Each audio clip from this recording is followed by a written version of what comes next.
Welcome. I'm Jesse Berger. I'm the artistic director of Red Bull Theater. Welcome to our Bull session on the night of the Burning Pestle. We have one more week of performances of this wonderful joy-filled play. It runs through Saturday, May 13th, excuse me, at the Lucille Lortel Theater. And I'm pleased to welcome, we have a wonderful group of guests for tonight's discussion. I'm pleased to welcome Professor Jean Howard of Columbia University. Come on, Jean. And hi, Jesse. Hi, Jean. It's great to see you. And, I'd love to also welcome on everyone else who's going to join us, and then we'll talk about the play all together. So we have a few other wonderful guests, including our director, one of the co-directors of the production of The Night of the Burning Pestle, Emily Young. There's Emily. Hi, Emily. How are you? Fine, thank you. Good to have you with us. And also two actors who are in the production, Ben Steinfeld, who's also co-artistic director of Fiasco Theater. Welcome, Ben. Thank you, Jesse. Good to have you with us. And finally, Tatiana Wexler, who's wonderful in the production. Welcome, Tatiana. Hi. Hello, everybody. So thank you for joining us. For those of you who are joining us online, this is like a Bull session. It's like a post-play discussion as if you were in the theater, but you're not. You're here. Hopefully you've seen our production of The Night of the Burning Pestle, Gesundheit, Emily. And if you haven't, seen well, it's live. It's live. If you haven't seen our production of The Night of the Burning Pestle, I'll say again, you've got just 6 more days to see it through Saturday, May 13th at the Lucille Lortel Theater. I hope you can join us. It really is joy-filled and a lot of wonderful things happening on stage and in the audience as well. Jean Howard, could you start us off with, I wanted to say also to the online audience, you have the opportunity to participate. If you'd like to throw us a question or a comment, you can do that online on the YouTube or on the Facebook. Just put it in there, and our trusty Associate Artistic Director, Nathan Winkelstein, is behind the scenes, operating the levers, pulling strings, pressing buttons, and the questions will populate, and we'll get them to anyone you want to ask a question to. And my first question tonight is to Jean Howard, and I'd love it, Jean, if you would just tell us a little bit about the play. You wrote a wonderful program note, which people can access online, but I wonder if you could give us a little bit of background on the play, and perhaps tell us if this is your first, second, third, fourth, or 25th time seeing a production of The Night of the Burning Pestle. You never see The Night of the Burning Pestle. I saw it once before in a church basement, put on by a young troupe, and it was funny then. It's funnier at the Lortel. So you don't see this often. It's a play from 1607. It's one of the most experimental and riskiest and funniest plays in the early modern canon. And what is notable about it, what everybody needs to know who's going to see it or think about it, is that it puts two kinds of plays together. There is a city comedy called The London Merchant. There's that play going on. And city comedies are always about marriage and money. Rich merchants often have daughters that impoverished gentlemen would like to marry. And so it's about who will get the gold. And that is also what's happening in this city comedy. But it keeps getting interrupted by citizens who barge their way onto the stage, and they want a different kind of play. They don't care about marriage and money. They want a play about heroic adventures. They want a citizen to do noble deeds of daring do. They want sword fights. They want travel to foreign lands. And they want recognizable London citizens to be the heroes. And there were a lot of plays like this in the period, with people like Sir Thomas Gresham, who was a real London merchant who built the Royal Exchange and so forth. And there were plays about him, plays about other London notables. So the citizens want this. They want to see people like them ennobled. And so these two kinds of plays are going on at the same time. And the citizens who barge their way onto the stage keep interrupting the city comedy plot and saying, we want more of the kind of play we want. And they get their apprentice Rafe onto the stage, and he is supposed to enact these things. So this is a very complicated and sophisticated kind of dramaturgy. And it was put on at a playhouse, Blackfriars, which was a hall theater, that is a covered theater, not one of the big open amphitheaters of the period. And supposedly the audiences at this theater were a little more well-to-do than in the amphitheaters. And this company was the Children of the Queen's Revel. So one thing that's very unusual for a modern audience member to think about is that this play was performed by children. It wasn't just performed by an all-male troupe, which was true throughout the Elizabethan period, but by an all-male troupe that basically was comprised of very young actors, probably children from the ages of 10 to 20. There are older children, we call them youths or even young people, who probably acted, but they were young. And the nature of this play is probably partly the result of having this young experimental troupe performing it.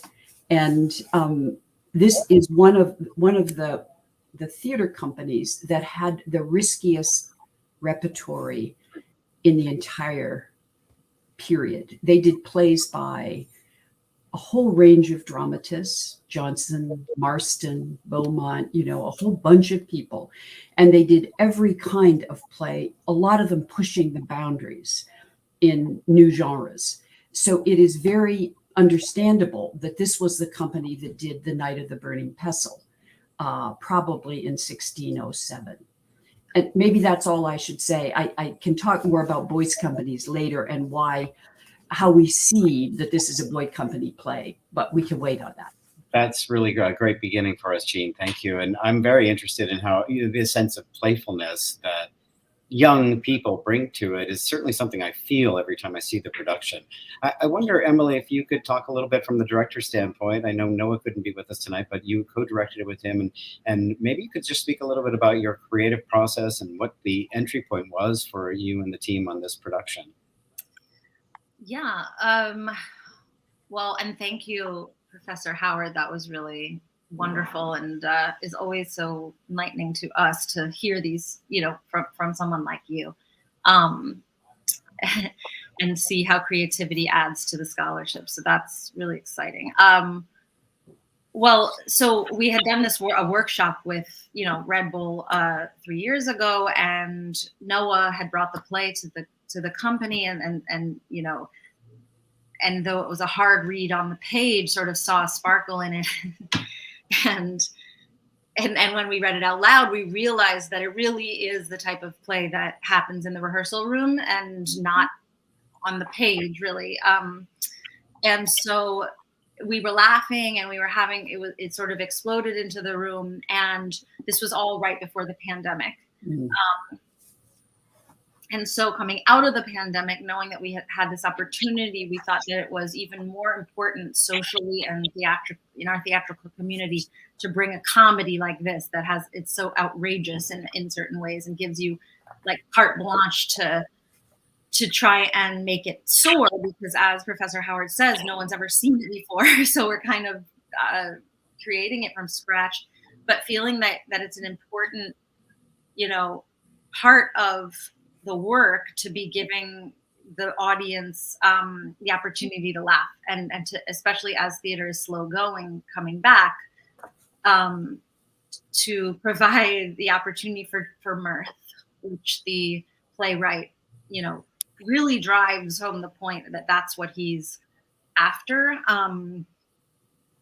in a lot of it. And, there's a character that Ben plays, Old Merrythought, who really holds, I'll let him talk about that, but holds that philosophy, and it really lands. And so we really felt like it was just as important as doing the hard work of drama and tragedy, and harder sometimes, to find levity and community that way. So that was our entry point. And then, I can obviously talk on, but one of the harder things about the process was the prep, trying to wrangle this huge play that is like hard to read. By read, I mean like track in a way, if you're not familiar with it, because of these the collisions that Professor Howard is talking about like the Don Quixote type story, like basically asking the audience to be in on the tropes and the references. Took a lot of prep work and then of course took a lot of finesse during the rehearsal process. But during the prep work, we didn't add very much, but we cut some stuff and we shaped some stuff, and we did tinker to make it feel like it could live in a world where 2023 audiences could accept. Yeah, I think you did that beautifully. And maybe Ben, if you could pick up the torch a little bit, since Emily mentioned merry thought and the themes of mirth and anything else you want to talk about, really. But that is so beautifully brought forward by the whole company and the whole production, but especially embodied by your character. And I would just echo and underline, Red Bull and Fiasco, not everyone knows, but in February of 2020, we did a workshop of the Night of the Burning Pestle, and it really, we all felt that spirit. And then we all got shut down for 3 years. So it is a real return to celebration in the theater. And I'll just pass it off to you on that, Ben. Yeah, no, I agree with all of that. So I play Charles Merrythought, and I was really excited to do it for a few different reasons. One is that my character is always singing, and I am always singing. And I did have to break the news to my wife that I was playing a character who drives his wife and everybody else crazy by singing all the time, and she is still considering whether or not she can handle seeing this production. It's just a little too close to home. Playing a character? What? Yeah. So there were some things about my natural way of being, and and my relationship to music and singing and stuff that seemed like it would be fun. But what I really hooked into in the rehearsal process and got excited about was his philosophy. And this is something that we always look for in a Fiasco process, and especially with classical stuff, and for me, especially with prose characters. And so I just tried to relate Merrythought to the prose characters I played from Shakespeare, like Feste and Twelfth Night, or Lucio in Measure for Measure, or Iachimo and Cymbeline, and characters like that, where the thing that's most important to me is to try to figure out their worldview. And that usually they say it immediately. So it's not that it's necessarily, and they say it over and over again. So it's not that it's difficult to identify, but the process becomes about how can I actually embody that. And often that point of view is sort of extreme, based on the rules of polite society in one way or another. But there's always a certain kind of truth to it that the audience understands below the level of socialization. And playing characters like that is just a ball, because there's a kind of limitlessness to the way they see themselves. And, I love getting to embody that. And I also feel like I'm embodying the most extreme sort of generous part of Beaumont's project, which is not always generous, but I think in every moment of the show. But I think as Emily said, Emily and Noah's adaptation really leans into that aspect of the play. And so it's been a joy for me to get to play around with that. And of course, try to figure out all the musical math too, which is really fun. Which you've done wonderfully. So Tatiana, let me ask you an open-ended question, but you joined the process with the rehearsal process of this production, right? Yes. Yeah. So tell me, what has that journey been like for you? Had you ever heard of the play when the Fiasco team asked you to be in it? And what did you think of it? And can you take us through your journey up to tonight on this play and your role in it? Sure. Yes, I had not heard of it, and I thought Fiasco or Red Bull had written it. I think I was like, someone wrote this last year. And then I looked it up and was like, oh, very much not. So reading it for the first time, I remember I read, the full length play, which developed into what we're doing now. I remember at first thinking, what is this? And what is happening? I remember being quite confused, but then slowly it became clearer. I think also in the rehearsal room, we talked about different pieces that could be sort of like landmarks in terms of tone or style. And I keep thinking of The Princess Bride in terms of there are all these rich, deep, romantic moments, and then also madcap silliness, madness existing in the same piece. And so once I realized that was a helpful way in, and then figuring out who my character has been a journey as well, that I think has really been helped by Ben and the other actors who play my family unit. Discovering that every day I discover something new. I figured out my character's first name the other day. What I decided, which I can tell people. I was about to say spoiler, but I guess it's not a spoiler because you never hear it. But I decided her name is Mary, which would be so annoying because of course she marries someone with the last name Mary Thought. Mary Thought, how awful. So I think one of my favorite things has been all the discoveries along the way and rediscovering who my character is. And then also enjoying the journey the character takes with the audience. Now I really won't spoil it, but I enjoy the trying to not give into Ben's Mr. Merrythought's philosophy, but the sway of that being too strong in the end. That's great. Oh, here a question has popped up on our screen. You can read it. I'll read it out loud. Thank you for this. Thank you, Gwen, for your question. So much of the play is an in-joke among more experienced early modern playgoers about inexperienced playgoers who don't know the difference between and appropriate reactions to city comedy and older chivalric traditions. Can you give some examples of how you cued contemporary audiences to those differences so they get the humor in misrecognition? Wow, that sounds like a question for a director, Emily. It is. And rather than I think what you're asking is how did we cue the audience so that they wouldn't feel like kind of like they did back then? Well, a couple things. I think the simplest way to say it is that we really tried to figure out what the events of the tour were so that you knew what the setup was, meaning that you knew that these two people were coming from the audience and demanding to see something different. We tried to, and what we tried to do you don't see this until after they've, okay, hold on. So we want to set up a world in which the citizens interrupt the London merchant, which back then they would have known was a city comedy. What we tried to do is keep it in the Elizabethan world so that at least the modern audiences can recognize, oh, this looks like a Shakespeare play, or this looks like something from a period. Right. But what's interesting is you don't get that until the first scene. But what you do get is an ensemble coming out ready to do the thing they're ready to do. And we actually added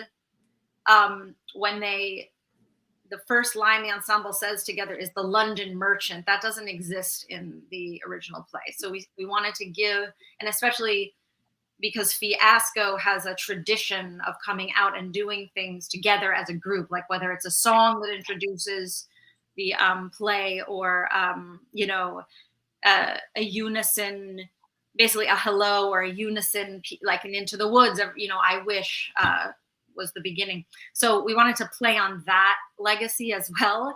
So we started with that theatrical trope, but added the line, the London merchant.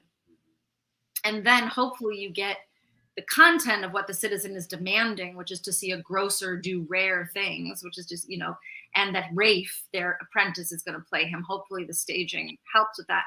And then we start with Tina and Devin in their costume pieces, which are Elizabethan. And then, there was this one day in rehearsal that was pretty magical. The actors can talk about it too. And it was really far into the process, I think, previews, when that first scene where Rafe comes into the grocery and is the grocer, things were all overlapping at that point. What we did was we separated them and had the citizen and citizen's wife prep Rafe, and the rest of the ensemble create the grocery in a sort of Brechtian, we're doing this in front of your eyes. And then Ben says, and this was Ben's idea, the Night of the Burning Pestle, take one, basically. And so we tried to use theatrical tropes that we as 2023 audience members get, which aren't a given, by the way. Brecht, for example, introduced to the world, like, making the show on stage, you get to see us throw the vegetables. Vegetable means grocery. We take all of this for granted, but we live and breathe it now. So that's one of my favorite things is using tropes that we know that they might not have known to clarify and parse and stuff like that. And then of course there's the colander. There's the world of the night is both the make-believe one and the chivalric one. So we kind of had to superimpose the concept of what would we have backstage that wasn't planned, like his colander hat, or his shield, which is a garbage can, but make sure that those are both also in the world of the chivalric King Arthur time world. So there's all sorts of just vocab being layered on top of each other, hopefully, in order to clarify. Thank you. And then great, wonderful moments where the audience who are on stage who are also interrupting in ways that are very recognizable to contemporary audiences, that are delightful moments like that. There's another question that goes to the musicality. Oh, here it comes. Mm-hmm. Who brought Gordon Lightfoot's Don Quixote to the production? And more broadly, how or who determined how much music or musicality to bring into the play? And it's wonderfully musical. And I'll throw that to the floor, Ben or Emily. Or yeah. Should I jump in on that, Ed? Yeah. The short answer is, first of all, R.I.P. Gordon Lightfoot, who just died last week. Yeah. Hard to. We've had some moments of audience recognition of this tune, which is really cool. The answer is Paul Coffey. Paul is a Fiasco Company member, and he plays Humphrey, among other roles in the show. And he suggested it. The play has written into it has musical interludes. Which the citizen and the wife interrupt. They even interrupt the breaks in the action to demand different kinds of music, or that Rafe participate in, things like that. So that became a really ripe opportunity for us to go sort of full Fiasco, both in terms of the way we think about music, and also to use stuff that the audience can have a different relationship with, that doesn't have to live in the Elizabethan mode that Emily was talking about, because it's outside the frame, even of the frame. So that gave us a lot of leeway. So that was Paul's idea. Paul also wrote that great song at the end, if you've seen the play, which is really great, and I think helps reinforce the sort of thematic ideas in the show, and also the sort of heart of the show, so that it doesn't become a kind of, as we say in the prologue, wicked mirth never true pleasure brings. And so I think it's important to us that this play didn't feel like it was primarily wicked mirth or lowbrow per se, like those things are wonderful and silly and fun, but that there's actually something deeper about joy and about mirth that actually can move you, the collective feeling of that.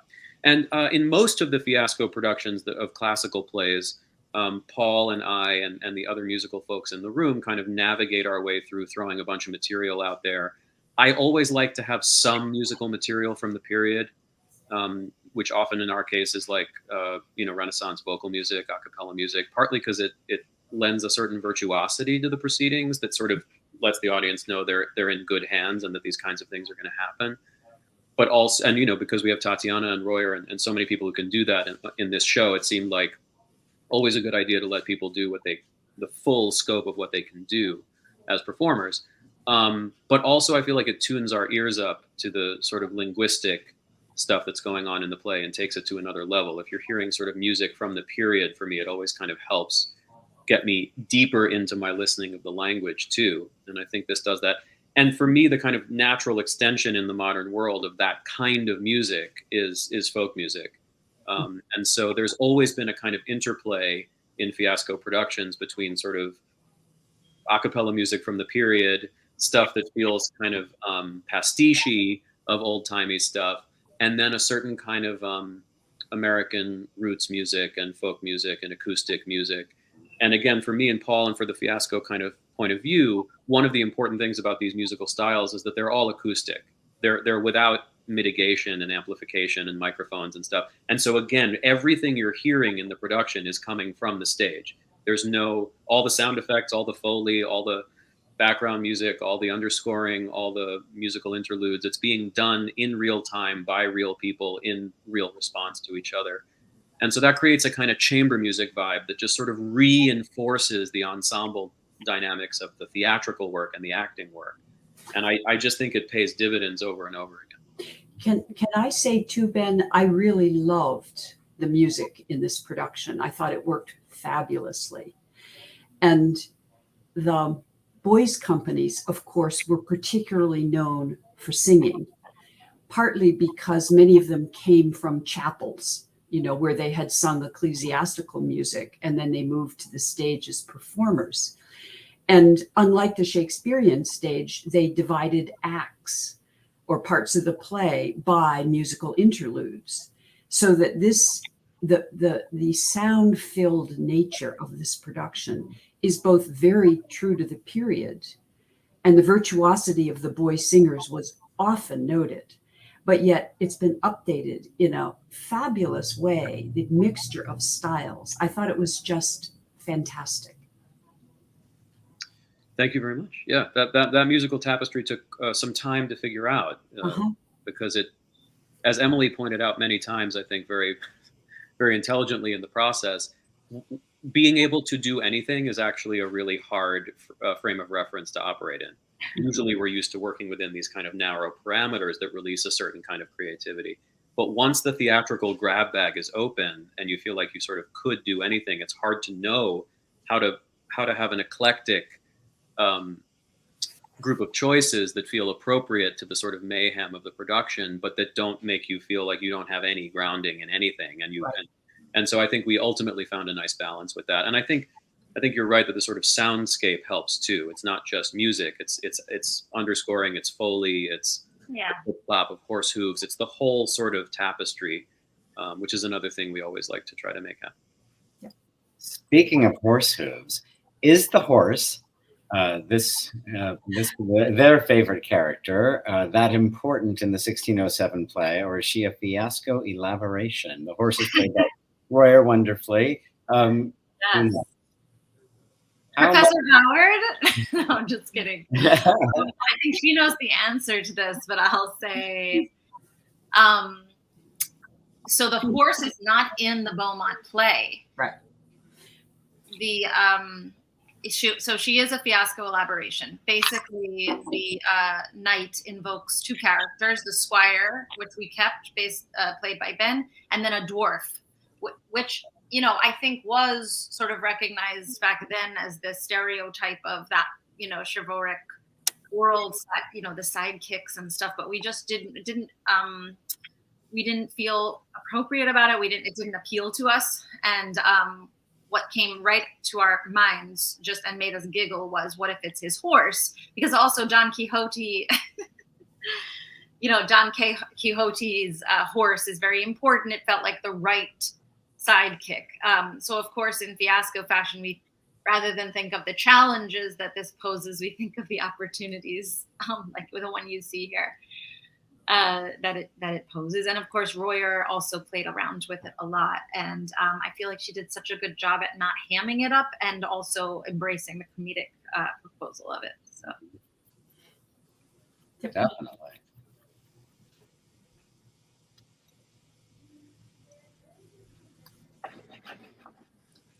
Great. So, Jean. Yes. So you say you've seen one other production of this. Mm-hmm. I can tell you that Red Bull did 2 readings of this play in the last 20 years. We did a reading of it in 2005 that was quite wonderful, directed by Christopher Bays, and it had a terrific cast, and it had an audience of like 75 people, and they were rolling in the aisles. But I remember that it was also, I remember thinking, oh, it's problematic. It doesn't, all the jokes don't land. And then we did another reading of it 10 years later. And it was directed by the wonderful Everett Quinton. May he rest in peace. We've lost him recently. And I thought, oh, this is brilliant. Everett's going to do a brilliant job with this. And he did. but the play didn't work, and it wasn't as good as the reading we did 10 years ago, and then 10 years prior, and then Fiasco brought the play to the table. I'm just telling a little bit of a backstory. I will get somewhere, I promise. And we did this wonderful, joyous reading of it, and so a lot of the questions that are coming up tonight have to do with how do we bring this silliness from 1607 forward with the heart and the fun and the humor, and bring it up to a contemporary audience without taking away from its essential, its essentialness.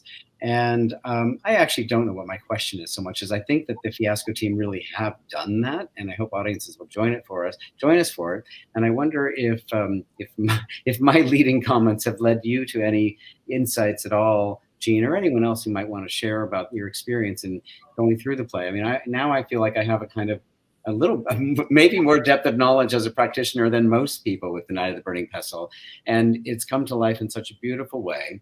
And the audiences are really meeting it with both heart and humor. And I can imagine lots of different takes on it.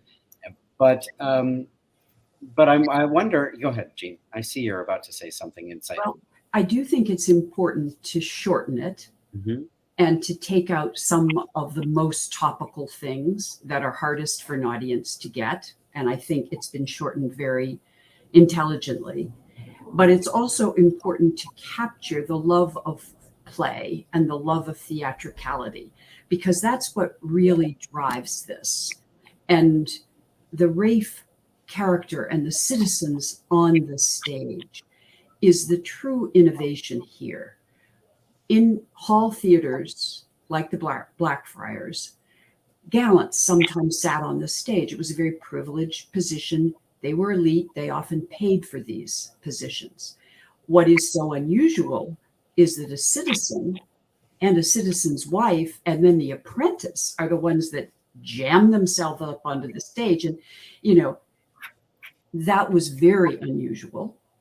It speaks in part to the understudied role of women in the theater at this time. We know now they did a lot more things than used to know they did. They were very involved in the behind the stage production of plays. But they also were very important as audience members whose tastes had to be taken account of. And Beaumont seems to know that. And he gives Nell, the citizen's wife, a very big part here in deciding what's going to happen, what kinds of scenes they're going to do. And it's one great episode after another that they want Rafe to perform, go to a castle, right? Do this, do that. And the wholehearted way in which Rafe throws himself into playing and their delight in his playing is very infectious. And that, I think, if you capture that, you can slim down a lot of other things, but you have to have that. Mm-hmm. And Nell also shows a kind of ethics of care for those on the stage. She's always offering, licorice so that, Rafe's voice won't become too tired. She says, take this back to Rafe. It'll make his pipes open up. And she has home remedies for when everybody gets hurt on the stage. She tells them something that they can do to make themselves better. And so there is a kind of, occasionally she will cry out for blood. I do have to say that.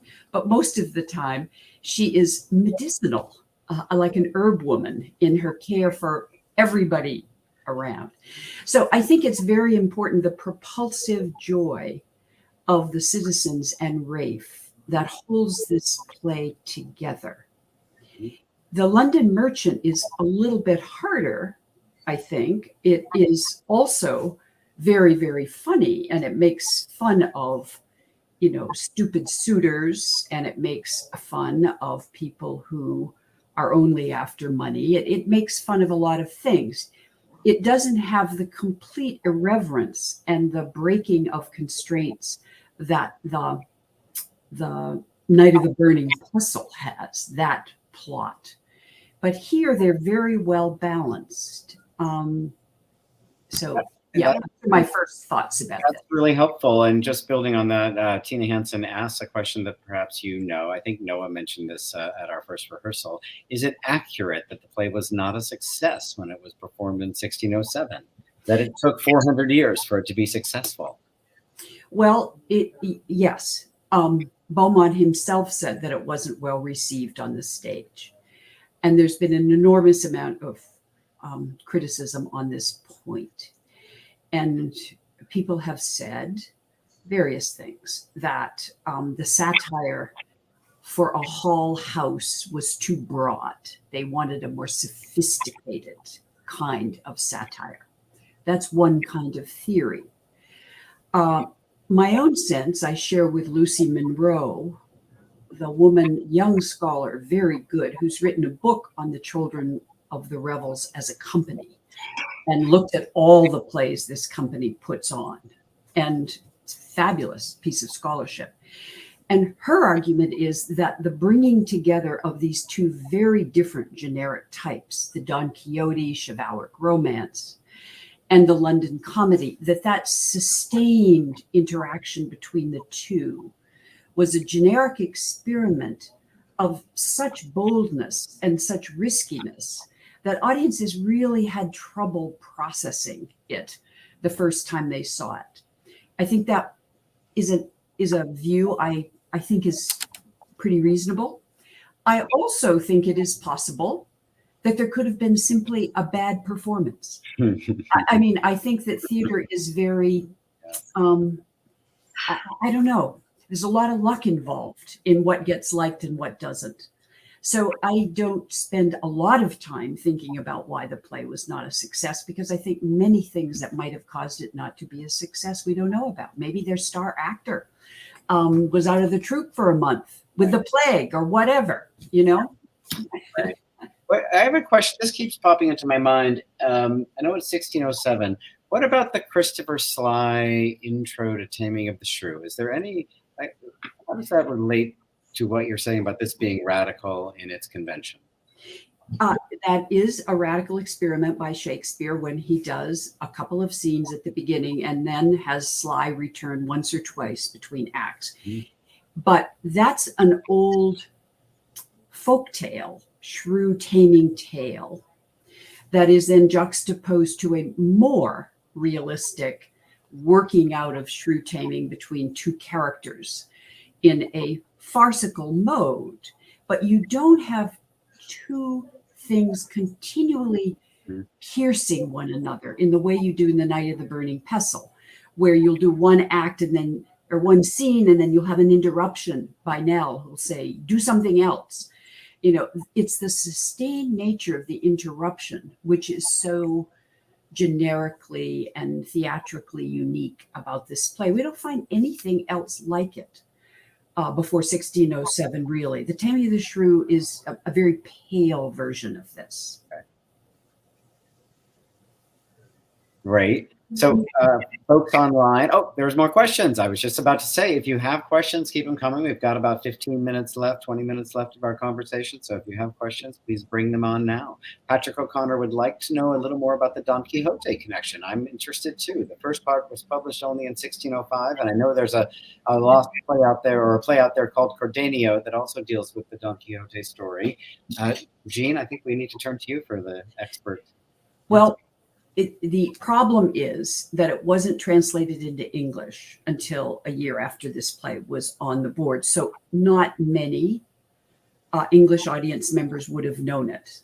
So even if Beaumont knew it, and he might have, right, it isn't clear that the audience would have been cued to Don Quixote.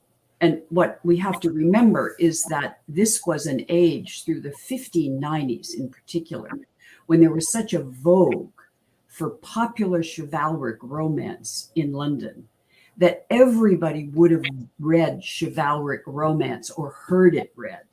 So they would know about knights and questing. They didn't have to read Don Quixote to know this stuff.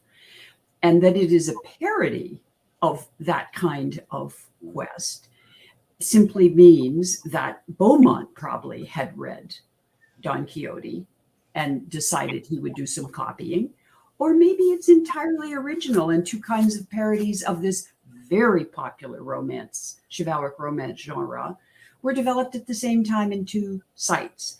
I'm one who believes that Beaumont knew Don Quixote, but I don't think he had to know Don Quixote to have written this play. Mm-hmm. Just one thing I'll add, and that was so illuminating, and I think we were laboring under the idea of what if he knew, but the audiences didn't necessarily know yet because of that uncanny timing of the novel was published but not translated until after 1607, so maybe he knew of it somehow. But what's so really just intriguing that I've grown over the process to love is the same type of imaginative leap that that Quixote takes, Rafe takes. And it's actually, it's almost bizarre. I mean, it's wonderful, but the citizen says, this is what I want to see. But then Rafe, writes in real time, basically, the story of a grocer turned knight errant, and decides that he's going to, that not only that, but this is the way the script is going to go. Mm-hmm. Anything you see in real life is going to have to be called a desert or, a damsel or whatever. And it's just, there's something like a little touch, beyond the call of duty in that. And I think special, I guess. Yeah, Rafe loves the language, the elevated language of these chivalric romances. He likes words like damsel. Let's have the word damsel. Let's not call anybody, a wench. And it's a kind of Elizabethan love of words that we get in Rafe. And he likes the sound of it in his mouth. And that's what's so great about him. He's very creative. And that comes across in this production just beautifully. Yeah. Well, speaking to that a little bit, there's a couple of questions that are asking very specifically about moments of improvisation or moments that are happening in the moment only on specific performances. And I wonder if any of you would like to speak to, if Tatiana or Ben, if you'd like to speak to the liveness of the improvisation. Bill Ty is asking a very specific question about a message that you gave to the audience, Ben, on the first night that he attended, and whether it was only that night or if there was something else on the second night. And I'm sure we'd love to get that answer. But also just if you could speak more generally to how much is happening show by show that is specific or improvised. Well, I'll turn it over to Tatiana, but I'll just answer Bill's specific question. I do believe that the text is the same every time in terms of the message about the thing that kind of keeps our souls and our lives together being mirth. That I definitely do every time. So I don't know if something about the nature of the interaction of that with the songs and stuff maybe would felt different, but no, that's not improvisation. I mean, for me, that's the theme of the play, and certainly the theme of my character, who goes through increasingly larger and larger challenges over the course of the play and is forced to keep testing whether or not he can stay merry and whether or not he can continue to not care about the things that the culture tells you you're supposed to care about, and instead preserve his joy and his worth, and try to radicalize other people to do that. So that's definitely there every time. But it's interesting that it hit different. Yeah, there really isn't anything, I'm trying to think if this is true, textually that is set that we improvise every night.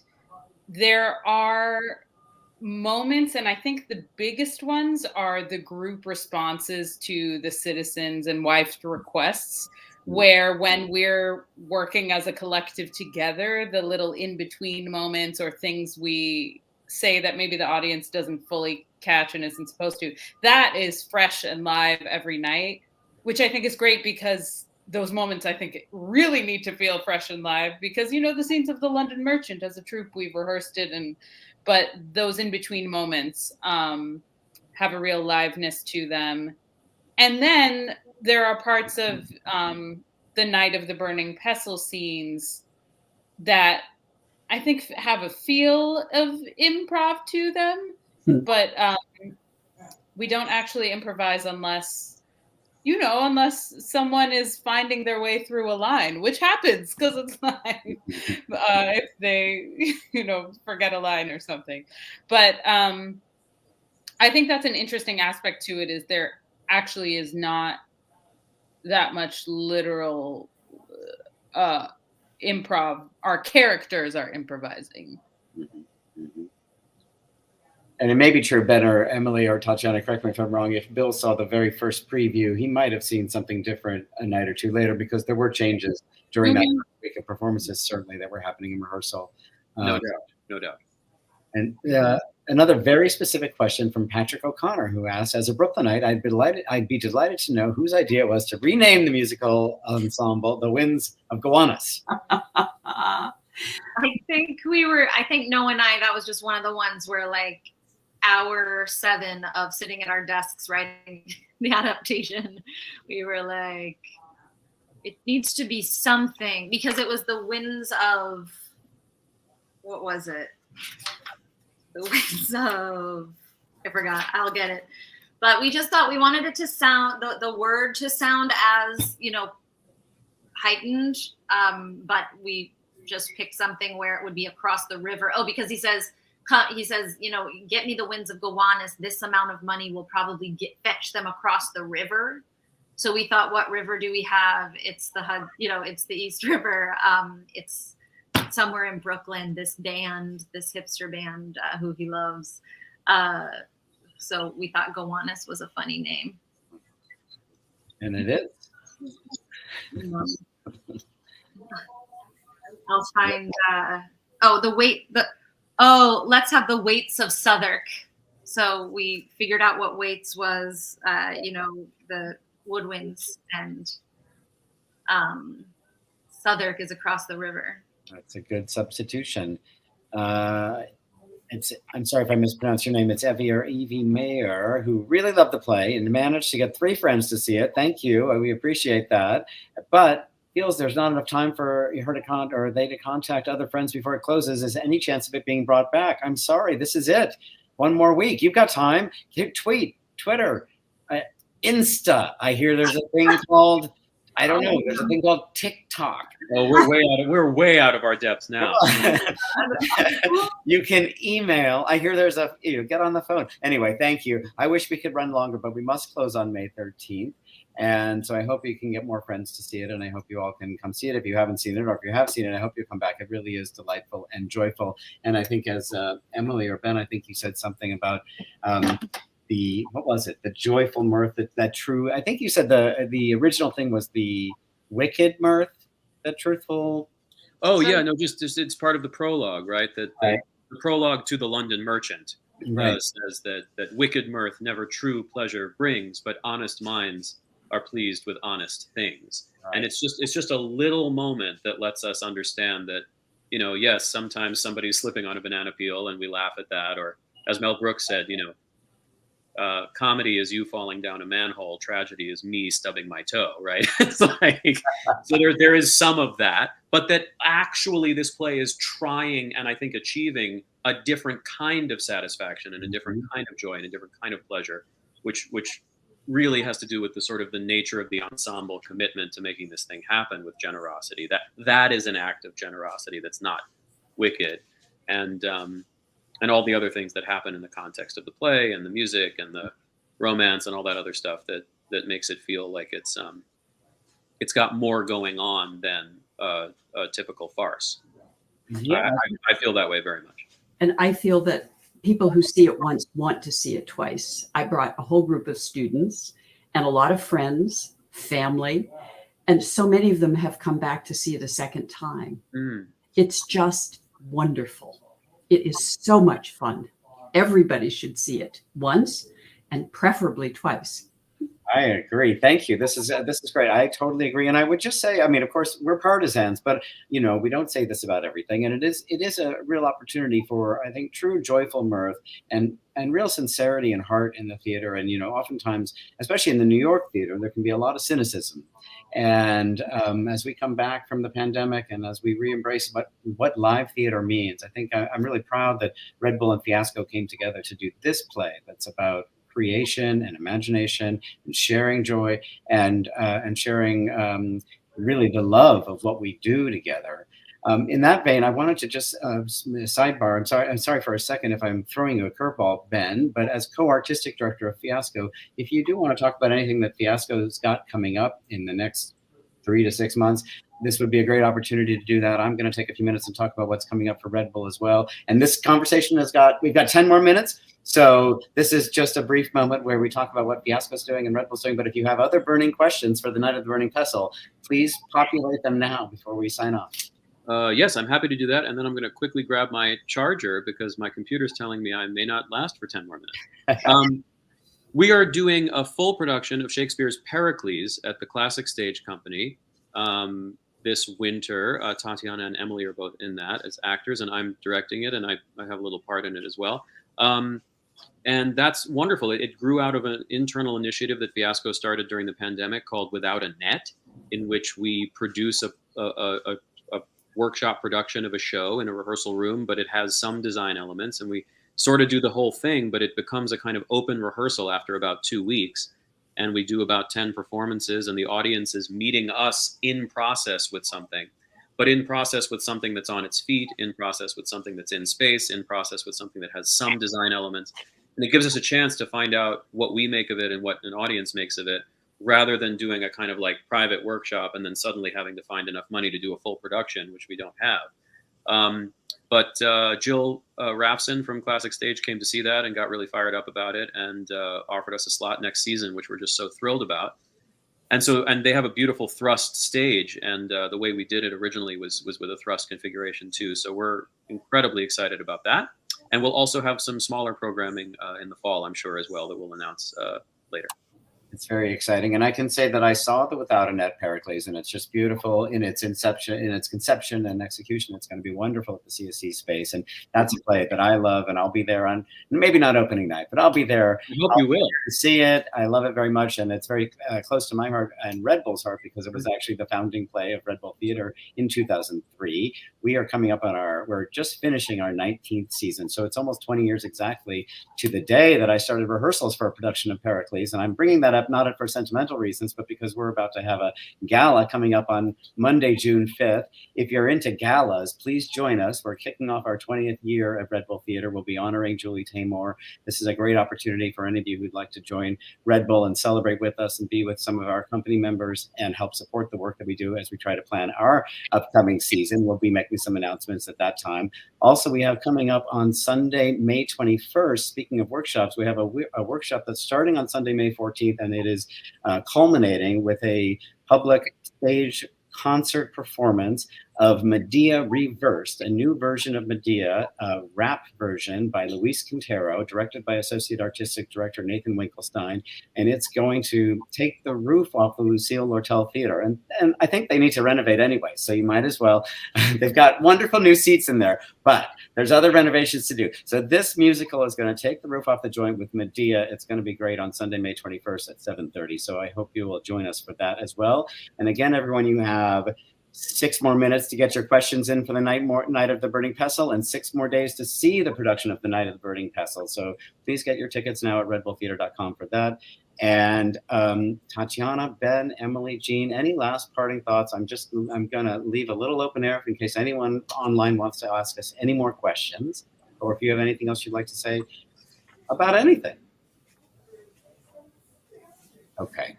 Well, it's been a pleasure talking with you all. Thank you all for joining us online. Thank you, Jean Howard, Emily Young, Ben Steinfeld. Your battery will make it. Tatiana Wexler, thank you very much for being a part of our Bull session. And good night.